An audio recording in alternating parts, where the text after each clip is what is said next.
자, 이제 3일 패션을 다 이제 마무리가 이제 뒷부분이 있는데 238페이지 재무제표 작성하기.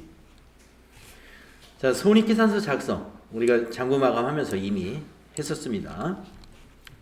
또 재무상태표를 작성한다. 재무상태표 조회하면 바로 작성이 되죠. 이 재무상태표에 있는 미처분 이익잉여금이라 하는 것은요, 전기에 2월된 미처분 이익잉여금이 있거든요. 전기에 2월된 이익잉여금에다가 당기순이익이 더해진 것이 당기의 미처분 이익잉여금이 되는 것입니다. 자, 수행과제 보시면 당기분 손익계산서를 작성하라, 당기분 재무상태표 작성을 해라, 매출채권과 매입채무의 잔액은 얼마냐. 자, 한번 손익계산서 한번 만들어 볼까요? 아까 만들어져 있는데 손익계산서 12월 달로 조회하면 이렇게 만들어지는데요. 여기 손익계산서에서 가끔 주당 손익을 계산하라 이런 문제 잘 나오거든요. 그래서 만약에 이 3일 패션이 발행한 주식수가 만주라고 한번 가정을 하시고, 만주. 지금 이번에 이만큼의 당기순이익이 났으면 주당 순이익은 얼마인지 확인해 보도록 하겠습니다. 자, 기능모음에 가셔가지고 주당 손익 클릭하시고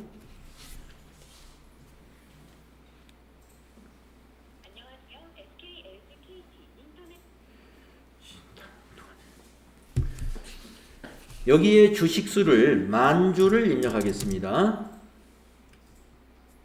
그러면은 주당 이익이 나오죠. 4,745원씩 이익이 났다 이런 얘기입니다. 주당 이익이 4,745원이다. 확인 눌러주시면 맨 밑에 당기순이익 밑에 주당이익이라는 계산이 이렇게 됩니다. 이 주당이익은 그 기업의 주식의 가치라고나 할까요? 그런 의미가 좀 있는 건데, 만약에 우리 회사가 지금 3일 패션이잖아요. 3일 패션에 한 주당 액면 금액이 한 주당 액면가가 10,000원이라고 본다면, 얼마인지는 지금 아직 자료가 없어요. 10,000원이라고 한번 쳐봅시다. 주식회사 3일 패션의 발행 주식수는 만주이고 한 주당 액면가는 10,000원이다. 그러면 자본금이 어떻게 계산이 되나요? 어디 자본금을 한번 가서 볼까요? 자본금. 자, 재무상태표에 가가지고 12월로 조회해서 자본금을 한번 보겠습니다. 자본금이 얼마인지.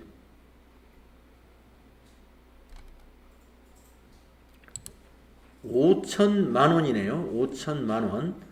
5,000,000원을 만주로 한번 나눠보겠습니다. 아까 발행한 주식수가 만주로 계산했으니까 5,000원이네. 5,000원. 그러면 이 회사는 수익률이 어마어마한 회사입니다. 무슨 얘기냐? 액면가 5,000원짜리인데 이익이 4,745원이 난다는 거예요. 그러면 4,745원 나누기 5,000원 하게 되면요, 0.949니까 무려 95%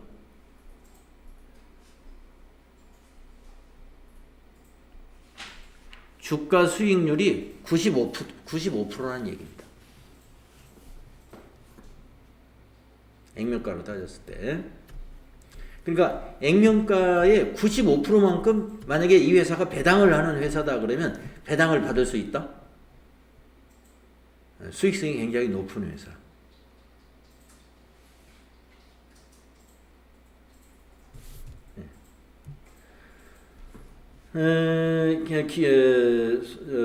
우리가 이 기본 주당 이익, 우리가 이제 손익 분석을 할 때 주당 순이익을 계산해라라고 하면은요, 여러분 기능 모음 가셔가지고 당기 순이익을 발행한 주식수로 나눠주면 됩니다.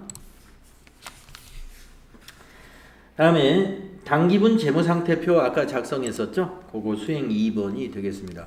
그 수행 2번에서 우리가 여기 미처분 이익잉여금, 이 미처분 이익잉여금은 어떻게 계산한다? 당기분의 순이익하고 그 다음에 전기에 2월 이익잉여금이 더해져서 요게 9,700이 된 겁니다.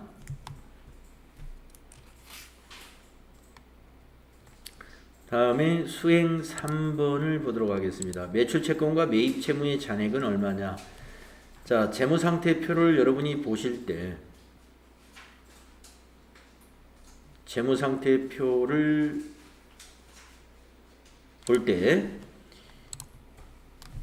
매출채권을 보려면은 외상매출금 따로 받으러움 따로 요 두 개를 더하려면 좀 힘들죠.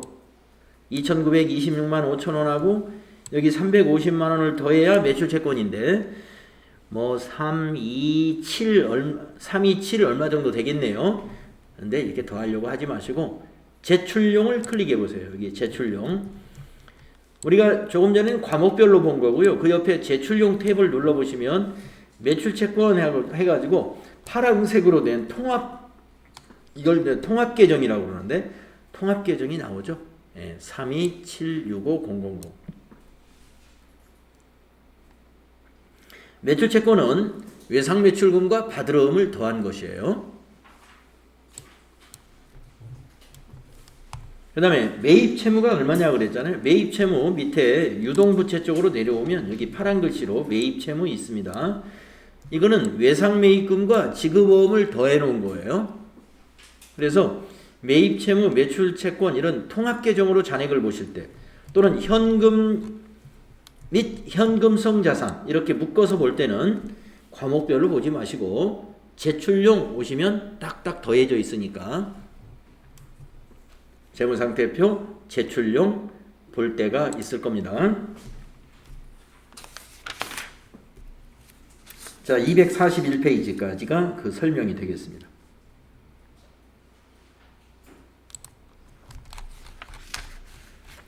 그러면 242페이지 평가 문제 5개 또 같이 한번 해보도록 하겠습니다. 고정자산관리대장 신규 및 증가에 해당하는 고정자산의 총계 금액이 얼마냐? 신규 및 증가의 총계를 한번 볼까요? 고정자산 관리대장 클릭하시고요. 엔터를 계속 칩니다. 신규 취득과 증가가 어디에 있어요? 여기에 있죠? 거기에 합계는 요 밑에 있죠? 그래서 그 괄호 안에다가 28,700,000 입력해주면 되겠습니다. 28,700,000 다음은요. 12월 말 현금 및 현금성 자산 아까 재무상태표 열어놨었죠. 재무상태표에 제출용에서 현금 및 현금성 자산 확인해 보시면 161,792,100이 있죠. 요거 기입하면 되죠. 숫자 맞나요? 다음에 3번 당기에 매출 총익 금액은 얼마냐? 손익계산서에 가서 봐야 되죠. 자, 손익계산서 아까 열어놨는데요. 손익계산서의 매출 총이익은 여기에 보입니다. 67,050,000입니다. 제가 여러분 결산평가의 문제에서는요. 손익계산서 재무상태표 작성하는 문제를 냈어요. 손으로 작성하셔야 돼요.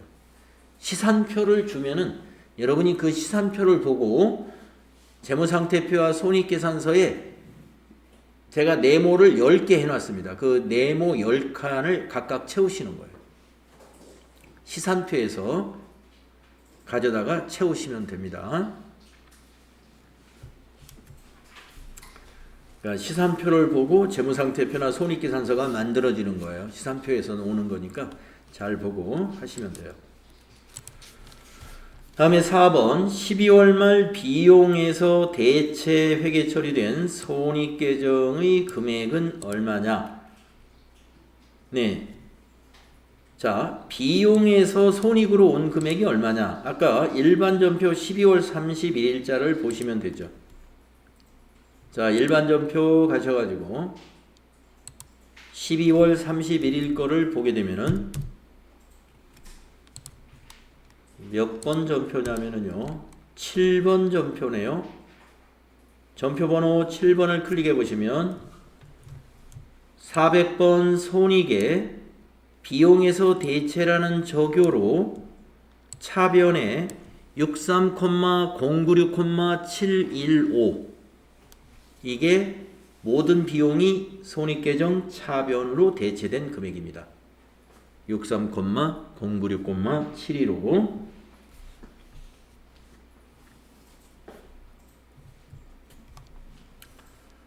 다음에 5번 문제 보겠습니다. 12월 말 재무상태표에 미처분 이익잉여금 금액은 얼마냐? 네, 재무상태표 아까 열어놨죠? 미처분 이익잉여금은 자본에 여기에 있습니다. 97,743,285 네, 97,743,285 있죠. 그거 반영하시면 되겠습니다.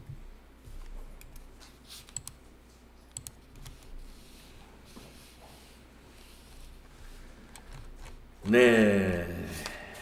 다음 제6장의 내용은요. 이제 회계정보 분석 내용을 좀 보도록 하겠습니다.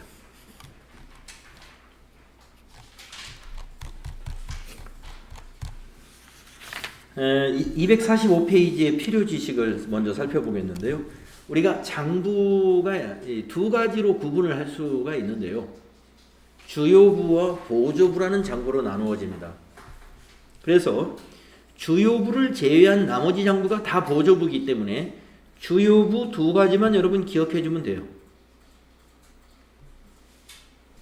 분계장과 총계정 원장을 주요부라고 합니다. 나머지는 다 보조부.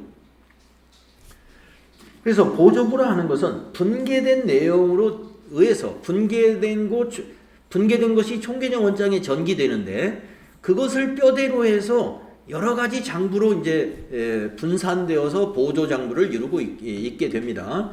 그래서 보조 장부 하면은 뭐 현금 출납장으로 가는 거, 현금 거래는 또 당좌예금은 당좌예금 출납장으로, 또 매입 매출 전표는 매입장이나 매출장으로, 또 받으러온 기입장은 이제 어음 추가 F3 눌러서 추가 기입하면은 받으러온 기입장으로, 지급어음도 지급어음 기입장으로, 또 상품을 구입하면 상품 재고장으로, 상품을 매출하면 매출처 원장으로, 또 상품을 매입하면 매입처 원장이라는 보조장부까지 만들어진다는 것입니다. 그래서 분계장과 총계정 원장을 제외한 나머지 모든 장부가 보조부이다.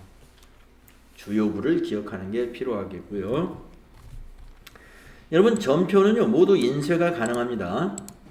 전표 출력이라는 메뉴가 따로 있기도 하고 그냥 전표 입력해서 체크해 가지고 상단에 있는, 제가 이제 여러분 자금관리나 또는 전표관리 시험 때 전표를 인쇄해서 제출하라 이런 문제가 있어요. 그러면 이게 그 전표를 이렇게 체크해 가지고 저 위에 있는 요 인쇄 기능이 있어요. 이걸 눌러서 인쇄하시면 됩니다. 오른쪽에 그 인쇄 미리 보기가 보인단 말이에요. 전표가 이런 양식으로 인쇄가 됩니다. 그러면 여러분이 우리 교실에 있는 삼성 SLJ 3560이라는 프린터 선택이 아마 되어 있는지 확인해 보시고 그다음에 인쇄하기를 눌러서 인쇄해 주시면 돼요.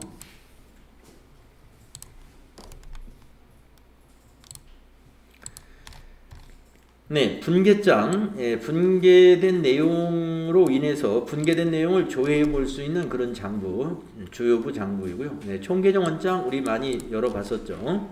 월별로 비교할 때 아주 좋습니다. 총계정 원장이. 월 자료를 더블 클릭하게 되면은 계정별 원장으로 자동으로 연결이 됩니다. 그래서 자세한 내용을 볼 수도 있죠. 계정별 원장, 계정과목별로 만들어진 원장, 총계정 원장하고 연결이 되어 있습니다. 또 거래처 원장, 거래처 원장은 채권, 채무, 은행의 경우에 거래처별로 원장이 만들어져 있습니다. 메인 매출장, 메인 매출 전표에 입력한 모든 내용이 메인 매출장으로 만들어지게 됩니다. 자, 수행과제, 장부 검색 한번 해보겠습니다. 당기 중 외상매입금 상환액은 총 얼마인가? 총계정 원장이나 계정별 원장으로 조회하라. 총계정 원장이 더 깔끔하게 보기가 편할 것 같습니다. 외상매입금 상환액을 보려고 총계정 원장으로 한번 가보겠습니다. 총계정 원장을 열어보세요. 엔터를 2번 치시고 외상매입금 부채 쪽이니까요. 자산을 지나서 부채 쪽에 여기 251번 외상매입금 클릭하시면 오른쪽에 외상매입금 월별 차변과 대변 금액이 보이는데요. 여러분 외상매입금은 부채지 않습니까? 자, 부채는 대변에서 증가하는 것이고 차변에서 감소하는 계정 과목이잖아요. 그러면은 여기서 지금 질문한 것은 외상매입금의 상환액을 물어봤어요. 상환액, 부채를 상환, 이건 뭐예요? 갚았다는 겁니다. 그러면 부채를 상환하면 부채가 감소한 거니까 차변의 합계를 봐야죠. 그래서 답은 1,000만 원이다.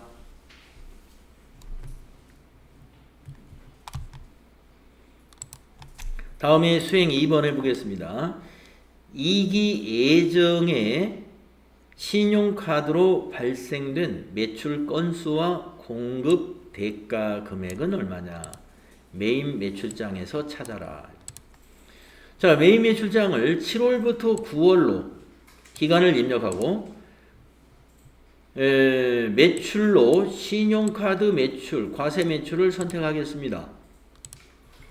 자, 메인 매출장 여기 현금출납장 바로 밑에 보입니다. 클릭하시고 7월부터 엔터, 9 엔터, 엔터, 구분해서 매출을 클릭해 주세요.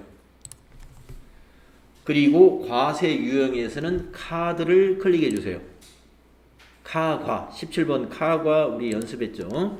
그리고 엔터 쳐주시면은 딱 8월 30일 전표 하나 있네요. 공급 대가가 얼마인가 라고 물었습니다. 그러면 공급 대가는 공급 가액하고 부가세를 더한 금액입니다. 그러니까 16만 5천 원이 되겠습니다.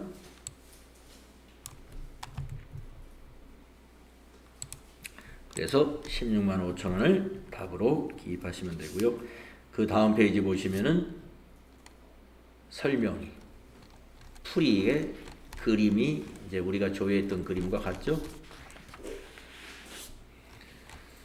자, 다음 248쪽은 분석에 관한 정리입니다. 자, 우리가 이제 손익계산서나 재무상태표와 같은 중요한 재무제표를 보고서 그 기업의 회계 정보를 분석할 줄 알아야 되겠는데요. 회계정보 분석은 기업이 공시한 재무제표를 가지고 회계 정보를 분석하여 기업의 정보 이용자들의 합리적인 의사결정에 유용한 정보를 제공하는 것을 말합니다. 회계 정보 분석 자료는 투자 의사결정과 채권자의 신용 의사결정의 위험과 수익을 측정하는 것입니다. 네, 요즘엔 웬만한 사람들이 주식 투자를 대부분 다들 하고 있죠.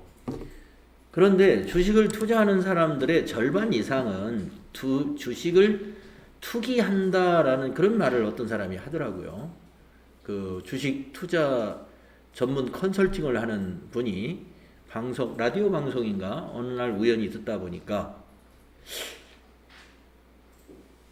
주식 투기에 가까운 투자를 한다는 거죠. 그건 뭐냐면 앞뒤 안 재고 그냥 누구를 따라가는 주식을 사는 거, 그게 이제 투기죠.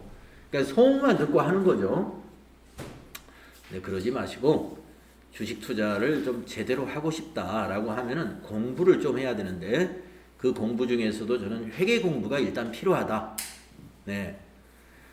그리고 나서 이제 주식의 그 투자 컨설팅을 하는 유튜브 영상이라든가 또 그 전문 또 다른 채널도 있을 거예요.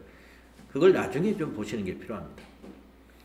그러니까 손익계산서나 재무상태표를 볼 줄 알아야, 그래야 그 주식 투자에 대한 강의가 이해가 가는 거거든요.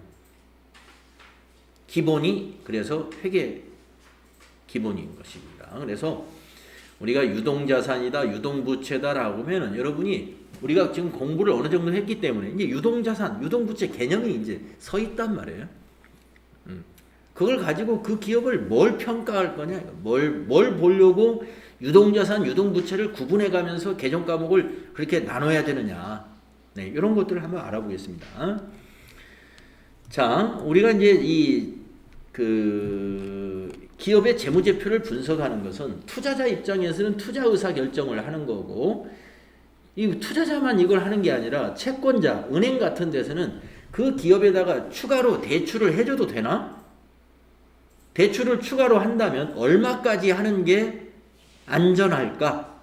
이런 은행이 대출 한도를 계산할 때도 이 채권자의 그런 채권자로서 재무제표가 필요한 것입니다. 그래서 여러 가지 의사결정에 아주 중요한 것이죠. 자, 먼저 요 유동비율, 당좌비율 요 두 가지는요. 여기 오른쪽 내용이 이제 다소 차이는 있습니다만은 두 개는 비슷한 부분이 있습니다. 이게 뭐냐면 지급 능력을 가리키는 거예요.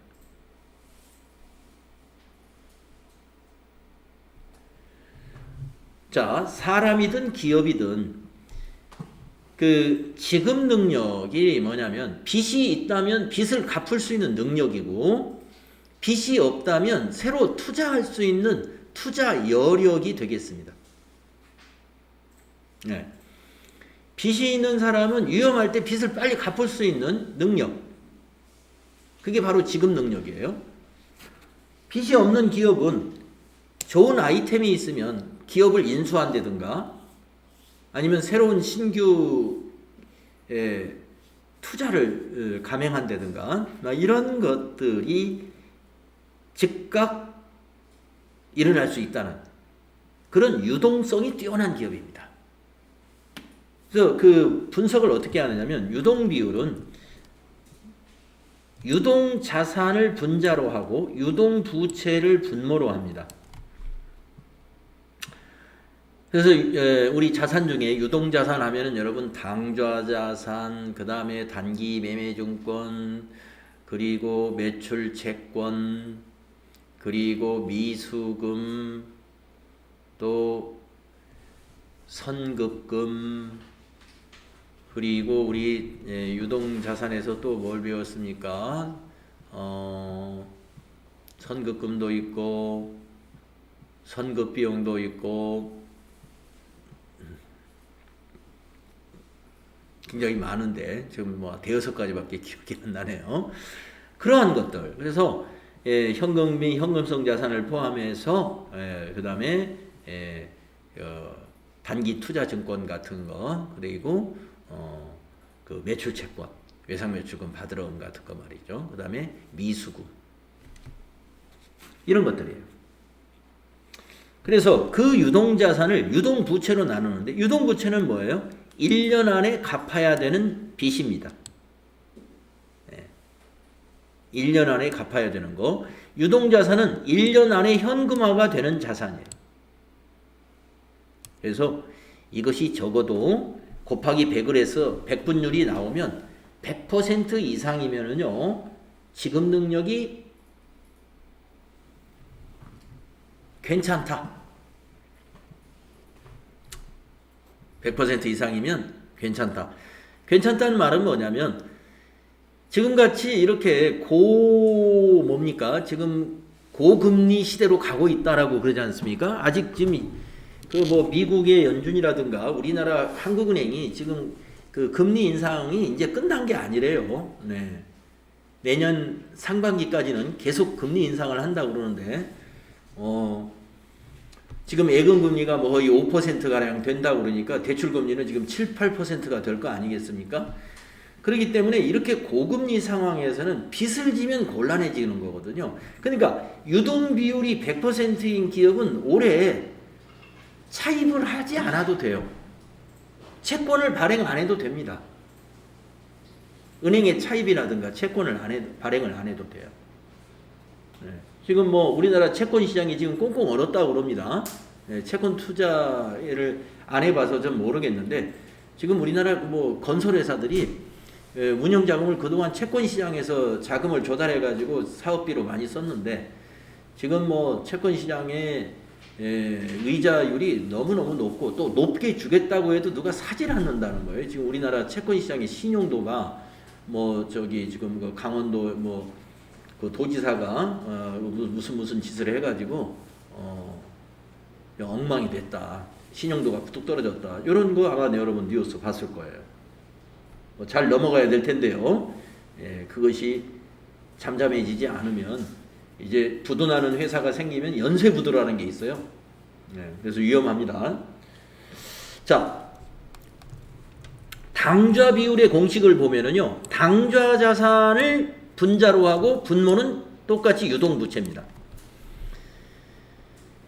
요것은 당좌 자산이라는 건 당장 현금이 지금 당장 현금화할 수 있는 자산이에요.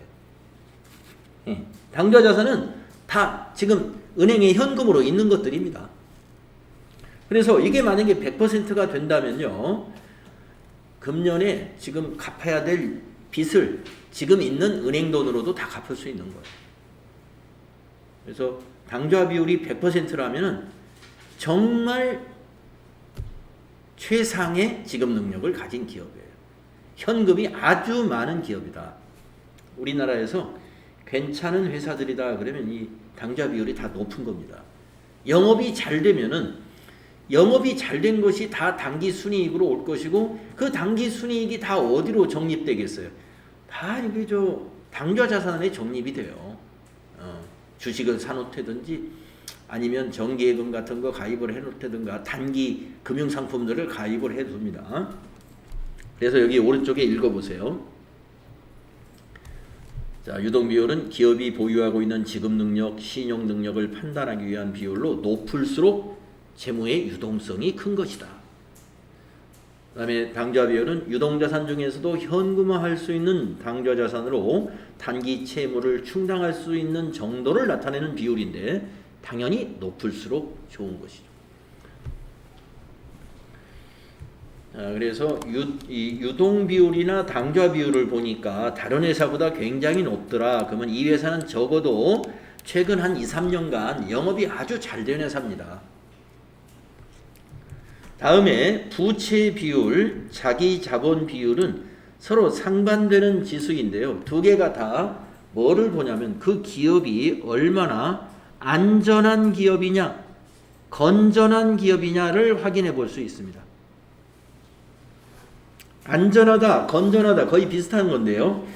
부채 비율이 낮아야 안전한 겁니다. 자, 부채 비율은 뭐냐면 분자가 부채 총계고요. 분모가 자본의 총계입니다. 부채라는 것은 갚아야 될 의무이고 자본이라는 것은 기업을 처분했을 때 최종적으로 주주의 몫으로 남는 것이 자본이에요. 그러면 부채 총계를 자본 총계하고 비교했을 때 부채 비율은 높으면 높을수록 위험한 겁니다. 높으면 높을수록. 그래서 만약에 부채 비율이 100%가 나온다 그러면요, 부채하고 자본이 똑같다는 거예요. 그러니까 우리 회사의 전 재산이 절반은 주주 거고 절반은 은행 것이다, 채권자 것이다, 이렇게 보는 게 100%입니다. 200%가 나오면 어떻게 될까요? 부채 비율이 이렇게 했으니까 200%가 나왔다. 그러면 자본 잠식한 회사예요.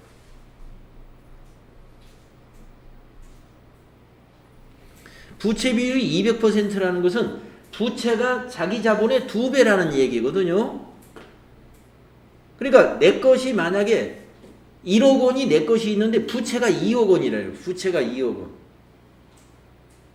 그러면 자본은 하나도 없는 거예요. 없는 거나 마찬가지예요. 부채가 자본의 2배라는 얘기는 자기 자본은 하나도 없는 겁니다. 그러니까 빚을 갚고 나면은 주주에게 돌아갈 몫이 하나도 없습니다. 그래서 이런 기업은 주식이 휴지 조각이 되는 거죠. 휴지 조각.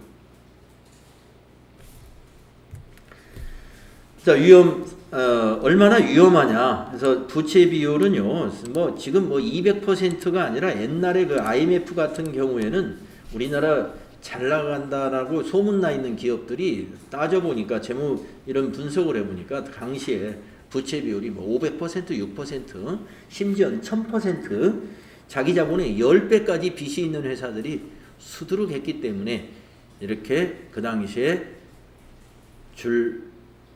부도 경제 침체가 바로 와버린 거죠.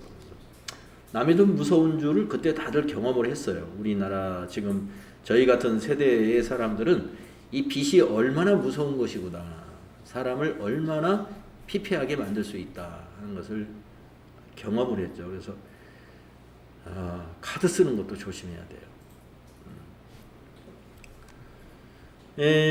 계속 이렇게 좋은 그 경제 성장 시기에는 충격이 없는 듯 하지만 바로 불황으로 갔을 때 이 채무자들은 아주 심각한 피해를 보게 되는 겁니다. 자, 자기 자본 비율은요, 높을수록 좋아요. 기업의 재무구조 건전성을 측정하는 비율입니다. 높을수록 재무구조가 건전하다. 그래서 기업이 건강하다 이거예요. 건강하다. 이건 뭐냐? 자기 자본이 위로 분자로 가고요, 자산 총계가 밑에 옵니다. 자, 자기 자본이 100%가 나왔다라고 하면요, 부채가 하나도 없는 기업이에요. 자기 자본 비율이 100%입니다. 빚이 하나도 없는 회사. 100에 가까운 회사, 아주 건전한 회사입니다. 100에 가까운 회사. 100은 아니어도 50만 되어도 어느 정도 괜찮아요. 50%만 되어도 자기 자본이 자산의 절반 정도? 그러니까 절반은 빚이고 절반은 자기 자본이다. 이 정도만 해도 그렇게 크게 위험하진 않을 거예요. 그러니까 이제 우리 개인들도 우리 가계 부채 이런 것도 이제 뉴스나 이런 데서 많이 다루죠. 내가 재산을 다 털어보서 계산을 해보니까 만약에 10억으로 계산이 됐어요. 근데 갚아야 될 빚을 보니까 한 5억 정도 돼. 아이고, 빚이 참 많기도 하구나. 그러나 거기까지도 괜찮을 수가 있어요. 그런데 빚이 6억, 7억 해가지고 내가 가지고 있는 재산의 한 60, 70%, 심지어는 80%까지 빚이다 그러면은 빨리 재산을 처분해서 건전성을 가져야 됩니다. 다 남의 빚 갚고 내 돈 2억 원만 가지고 다시 시작해야 돼요. 건전하게. 재무구조를 가져가야 된다. 너무 빚이 많으면 위험합니다. 그 다음에 회전율이라는 게 있습니다. 자산의 회전율은 자산이 얼마나 효율적으로 이용되느냐를 보는 거예요. 1년 동안의 매출액을요, 자산 총액으로 나누면 됩니다. 이게 몇 회전 되었느냐를 나타내는 거거든요.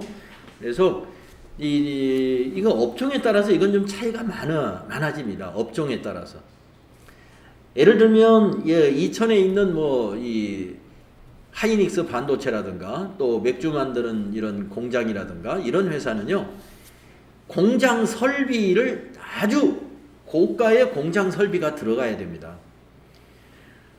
그리고 공장을 새로 지어가지고 그걸 매출액으로 1년치 매출액으로 그걸 뽑아내는 게 아니에요. 수십 년에 걸쳐서 이제 투자한 것들이 저기가 되는 건데, 그래서 장치 산업 같은 경우에서는 이 총자산 회전율 이런 것이 아무래도 좀 IT 기업에 비해서는 떨어집니다. IT 기업이라 그러면 네이버라든가 카카오 같은 이런 기업들이 주로 우리나라 IT 기업이라고 한다면, 그런 기업은 무슨 땅에다가 공장을 지어야 된다든가 이런 그러니까 비유동 자산 같은 거 이런 게 그렇게 많이 필요가 없어요. 예. 그렇기 때문에 그런 IT 기업 같은 거, 또 기술 집약적인 그런 기업은 이 자산 회전율이 굉장히 높은 편입니다. 그래서 아무튼 이 자산 회전율이 좋은 기업은 굉장히 수익성이 높을 수가 있어요.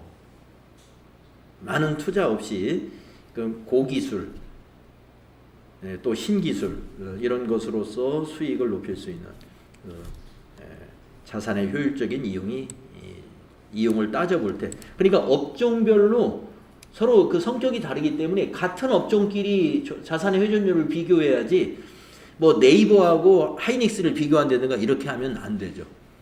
하이닉스의 자산의 회전율을 만약에 평가해보겠다라고 한다면 하이닉스하고 삼성반도체라든가 또는 대만에 있는 반도체 회사라든가 일본에 있는 반도체 회사라든가 이런 같은 업종의 회사끼리의 자산 회전율을 비교해야 돼요. 자, 그 다음에 이제 다음 페이지 손익계산서 관련 지표를 보겠습니다. 여러분, 손익계산서는 수익성을 확인하는 재무제표이기 때문에 이게 다 수익성이에요. 매출 총이익률, 매출 총이익을 매출액으로 나눠서 곱하기 100. 영업이익률, 영업이익을 매출액으로 나눠서 곱하기 100. 주당 순이익, 아까 계산했었죠? 그래서 매출 총이익은 매출로부터 얼마의 이익을 얻었느냐, 그 비율을 분석해 보는 거고요. 영업이익은 영업활동으로 얻어진 성과 비율을 보는데, 보통 수익성을 대표하는 것은 바로 영업이익률입니다. 그래서 항상 분기 말이 지나면 말입니다. 우리가 이제 지난 9월 말일이 이제 3분기 분기 말이었거든요. 그 분기 말이 지나면 10월 첫 주는 이 우리나라 뉴스에 보면은 삼성전자라든가 현대자동차라든가 국내 기업 중에서 좀 대기업들을 영업이익률이 막 뉴스로 다루어집니다. 9시 뉴스로. 매출 총이익률이나 당기순이익 같은 것은 잘 보도를 안 해요. 영업이익률이 그 영업활동으로 얻어진 순수한 이익률을 영업활동에 관련된 이익만 가지고 계산을 해내는 것이기 때문에 영업이익률이 굉장히 의미가 있는 것이죠.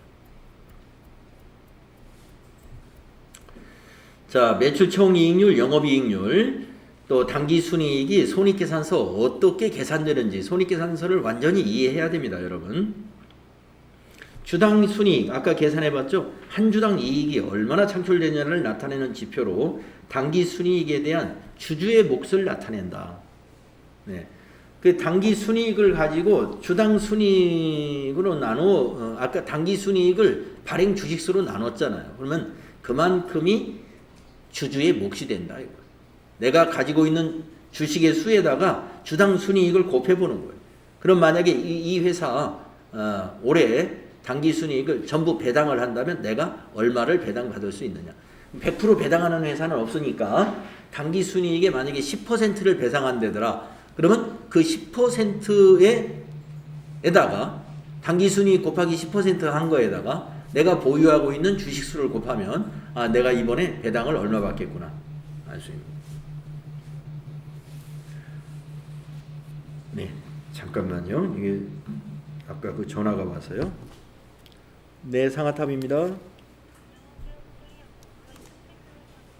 네네네.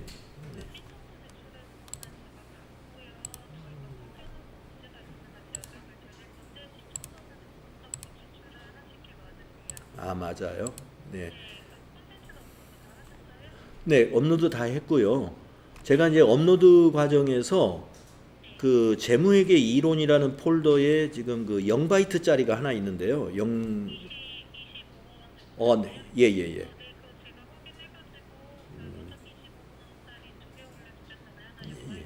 예. 예. 아니요, 이제 심평원으로 그 온평원에서 본 자료가 가야 거기서 처리를 해준다고 연락이 왔었거든요. 네. 예, 조건부가 있어가지고요. 저희가 조금 전에 신청을 다시 했습니다.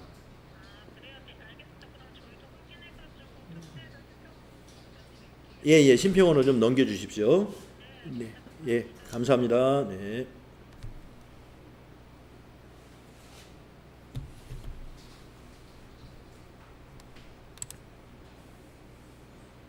오늘 안에 끝나야 되는데.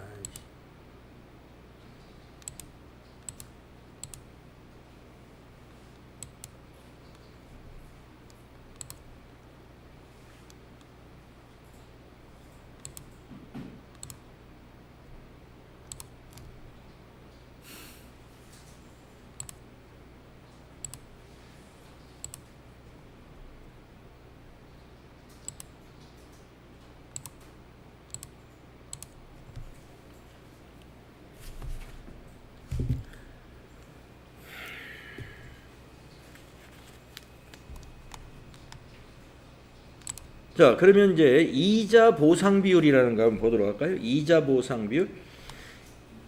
영업이익이 분자고요. 이자 비용이 분모입니다. 자, 이자 비용이라는 건 여러분 우리가 기업이 은행에 지급해야 되는 이자, 1년치 이자가 되겠습니다. 영업이익은 1년에 벌어들인 영업활동으로 벌어들인 이익이란 말이에요. 영업활동으로 벌어들인 이익하고 이자 비용이 같다면 어떻게 될까요? 이익은 하나도 없는 거죠. 영업에서 이익을 만약에 1억 원의 영업이익을 만들었어요. 근데 이자 비용으로 그 밑에서 비용이 다 나가버렸습니다. 당기순이익은 제로가 되죠. 자, 그래서 영업이익으로 이자는 보상할 수 있느냐를 보는 게 이자 보상 비율입니다. 만약에 보상할 수 있다 그러면 뭐예요? 이게 100% 이상이 돼야 돼요. 자, 여기서 뭐라고 설명했냐면 1보다 클 경우라고요. 1이 뭐예요? 100%죠. 곱하기 100 하면 그래서 1보다는 커야 됩니다. 그러면 1보다 큰 만약에 105%가 나왔다면 5%는 당기순이익이 난 거예요. 그런데 만약에 이자 보상 비율이 90%가 되었다고 가정을 해볼까요? 1보다 작아요. 0.9예요. 0.9. 90%면. 그러면 영업이익 가지고 이자도 못 내는 거예요. 은행이 이자를 못 내는 회사예요. 영업을 해서 벌어들인 이익을 가지고 은행의 이자도 못 갚네. 그러면 당기 순이익은 어떻게 돼요? 마이너스. 당기 순손실이 나는 회사입니다. 그래서 이 이자 보상 비율이 1 미만인 기업을 요새 이제 다른 용어로 좀 상당히 좀 별로 기분이 안 좋은 용어. 이런 용어가 생겼어요. 여러분이 네이버 검색에서 좀비 기업이라는 용어를 한번 검색을 해보시면 좀비 기업을 바로 이렇게 설명합니다. 영업이익으로 이자 비용을 감당할 수 없는 기업이다. 다시 말해서 이자 보상 비율이 1보다 작은 기업. 그래서 최근에 이게 옛날에 없었던 용어인데요. 최근 경제 용어 중에 좀비 기업이라는 말이 생겼습니다. 좀비 별로 그게 좋은 뜻이 아니잖아요. 그래서 정리를 해야 되는 기업이다. 뭐 이런 의미로 받아들이면 돼요. 기업을 계속할 이유가 있느냐 하는 거죠. 뭔가 영업 아이템이 안 맞거나 경영자가 능력이 없거나 지금 시기에 그 영업을 해서는 안 되는 거죠. 영업을 해서 벌어들인 돈 가지고 은행에 빌린 이자도 못 갚는다면은 그 사업은 해서는 안 되는 사업. 조만간에 이제 어떻게 됩니까? 이제 종업원들 급여도 연체가 될 거고 기업이 큰 부담이 돼, 사회적 부담이 되는 거죠. 그래서 우리가 정리해야 될 기업, 이것을 좀비 기업 이렇게 표현을 지금 요새 하고 있습니다. 이자 보상 비율이 1 미만인 기업을 말한다. 자, 그래서 시험에서 낼 때는 말이죠. 뭐 3일 패션의 유동 비율이 얼마냐 이렇게만 문제를 내는 것이 아니고 유동 비율의 공식은 이렇다. 이걸 공식을 딱 써줍니다. 그래서 이 공식을 시험을 대비해서 외워야 할 필요는 없어요. 외워야 할 필요는 없지만 우리가 이제 회계 공부를 어느 정도 한 사람으로서 여기 중요한 여러분들 관심 있는 이런 지표, 영업이익률 같은 거라든가 굉장히 일반적인 지표거든요. 그 다음에 앞에 있었던 유동 비율, 또 당좌 비율, 부채 비율, 자기자본 비율 이런 것은 재무제표를 보고 무엇으로 계산하는지 어떤 상식 차원에서 좀 기억해 두면 좋을 것 같다. 이런 얘기입니다. 자, 시험에서는 공식 알려줍니다. 그러면 유동 비율 한번 계산해 보겠습니다. 재무상태표를 가지고 한번 계산해 볼까요?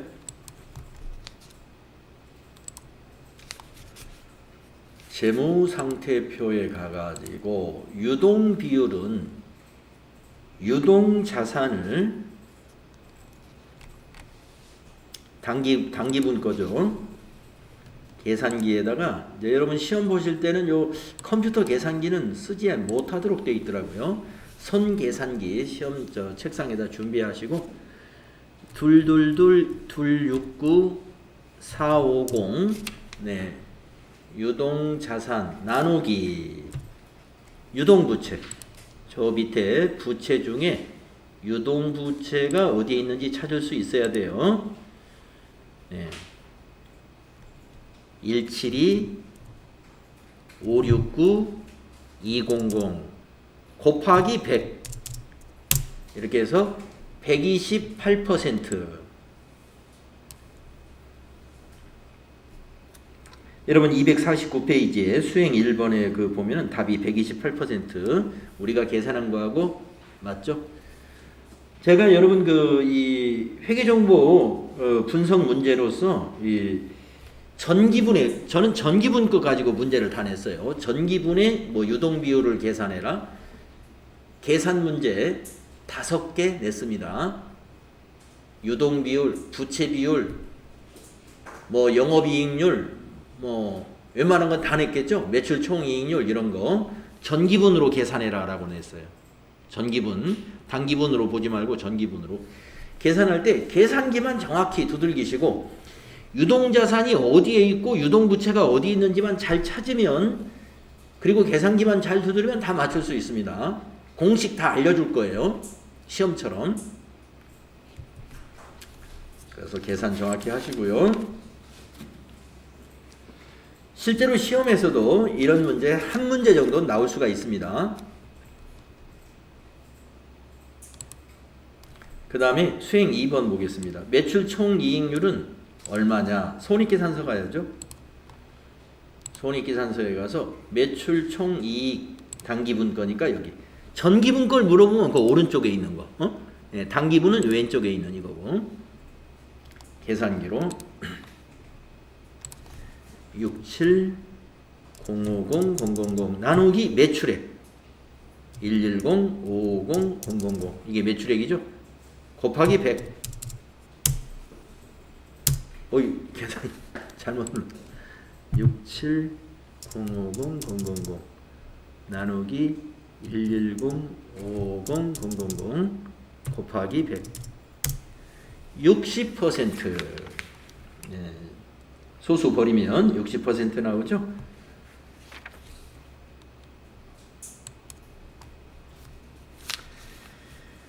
그 다음에 수행 3번은 뭔가요? 주당 순이익은 얼마냐? 아까 계산했었습니다. 네, 발행 주식수 만주로 입력해가지고 계산했었죠? 네, 그걸로 대신하겠습니다. 자, 이렇게 해서 우리가 좀 분석에 관한 설명을 드렸고요. 좀 쉬었다가 다음 시간에 평가 문제 해보고 좀 마무리를 하겠습니다. 좀 쉬었다 할게요.